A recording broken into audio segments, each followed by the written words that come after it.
గత సంవత్సరం నవంబర్ నెలలో అనంతపూర్ జిల్లాలో హార్టికల్చర్ కాంక్లేవ్ అని చెప్పి మంత్రులు, రాష్ట్ర ప్రభుత్వ అధికారులు అందరూ వచ్చి హార్టికల్చర్కి అన్ని రకాలైనటువంటి ప్రోత్సాహకాలు అందిస్తాం, మీరు పెద్ద ఎత్తున సాగు చేయండి, అనంతపూర్ జిల్లాకు హార్టికల్చర్ ఒక హోప్ అన్నట్టుగా చెప్పడం జరిగింది.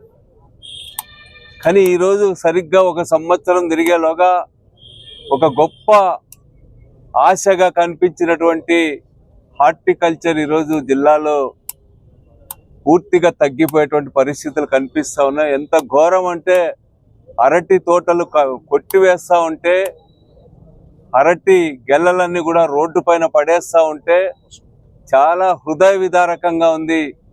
మనుషులకు ఎంతో ఆరోగ్యవంతమైనటువంటి ఈరోజు పశువులకి వేస్తున్నటువంటి పరిస్థితి చాలా దారుణంగా ఉంది.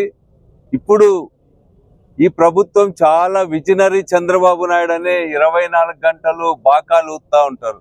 మీ విజన్ ఏమైందని చెప్పి నేను అడుగుతా ఉన్నా. మీకు తెలియదా ఈసారి అరటి రైతులు ఈ పంటలు పండిస్తే ఎంత రేట్ రాబోతుంది, మొక్కజొన్న ఎంత విస్తీర్ణంలో పెరిగింది, మొక్కజొన్న ధరలు ఏ విధంగా తగ్గిపోతా ఉన్నాయి, ఇతర పంటల గురించి కూడా మీకు విజన్ లేదా అని చెప్పి నేను అడుగుతా ఉన్నా. విజన్ లేక కాదు, మీకు ధ్యాస లేదు. అసలు వ్యవసాయం అంటేనే పూర్తిగా నిర్లక్ష్యం. ఇది ఒక దండగనేటువంటి ఆలోచన విధానం వల్లనే ఈరోజు రైతుల్ని ప్రకృతి దయాదాక్షిణ్యాలకు వదిలివేస్తూ ఉన్నారు. నిజంగా వేల కోట్ల రూపాయలు ఎగుమతులు మనం హార్టికల్చర్ ద్వారా ఈరోజు చేస్తూ ఉన్నాం. మన జిల్లాకి ఎంతో ప్రాణప్రదంగా ఈరోజు ఉంది. అట్లాంటిది ఈ గవర్నమెంట్ వచ్చినప్పటి నుంచి కూడా ఉల్లి రైతులు కొంతకాలం, టమోటా రైతులు కొంతకాలం, అరటి రైతులు కొంతకాలం, చీనీ రైతులు కొంతకాలం నష్టపోతున్నటువంటి పరిస్థితి మనం కళ్ళారా చూస్తూ ఉన్నాం.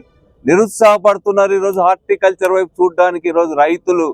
మరి వీళ్ళందరినీ కూడా కాపాడకుండా ఇప్పుడు ప్రజలంతా అరుస్తూ ఉంటే ఇప్పుడు డైవర్ట్ చేయడానికి రైతన్న మీకోసం వస్తున్నాం ప్రభుత్వం అని చెప్పి చెప్తాను. ఏ ముఖం పెట్టుకొని వస్తారని చెప్పి నేను అడుగుతా ఉన్నా. ఈ 15 నెలల కాలంలో ఇన్పుట్ సబ్సిడీ ఇచ్చినారా, ఇన్సూరెన్స్ ఇచ్చినారా, రైతు గిట్టుబాటు ధర ఇచ్చినారా, ఒక గింజ ఎక్కడైనా కూడా రైతులకు సంబంధించిన పంట కొన్నారా, ఏం చేశారని చెప్పి మీరు రైతుల దగ్గరకు వస్తారని చెప్పి నేను అడుగుతా ఉన్నా. ఈ రోజు నుంచి రైతుల దగ్గరికి వెళ్తా ఉన్నాం అన్నారు. మరి మీరు ఇమ్మీడియట్ గా రైతుల దగ్గరకు వచ్చే ముందు మాటలు చెప్పడం మానేసి, లేకపోతే మీ పచ్చ పత్రికలు పెట్టుకొని బాకాలు ఊదుకోవడం మానేసి అరటి కొనడం మొదలు పెట్టండి. అరటి పూర్తిగా నేలపాలు కాకుండా చూడమని చెప్పి మేము అడుగుతా ఉన్నాం. మొక్కజొన్న ఈరోజు 4.5 లక్షల ఎకరాల వరకు వేసినారు. ఇది చాలా మంచిది. ఈ యొక్క క్రాప్స్ డైవర్సిఫై చేయమని మనమే చాలా ఏళ్ళుగా చెప్తా ఉన్నాం.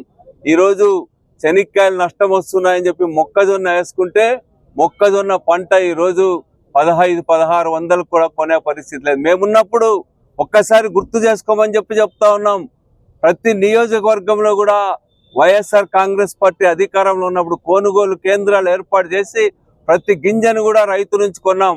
3000 కోట్ల రూపాయల ధరల స్థిరీకరణ నిధి ఏర్పాటు చేసి మార్కెట్లో జోక్యం చేసుకొని ప్రైవేట్ మార్కెట్ దయాదాక్షిణ్యాలకు పోకుండా రైతులను కాపాడే ప్రయత్నం చేశాం మేము.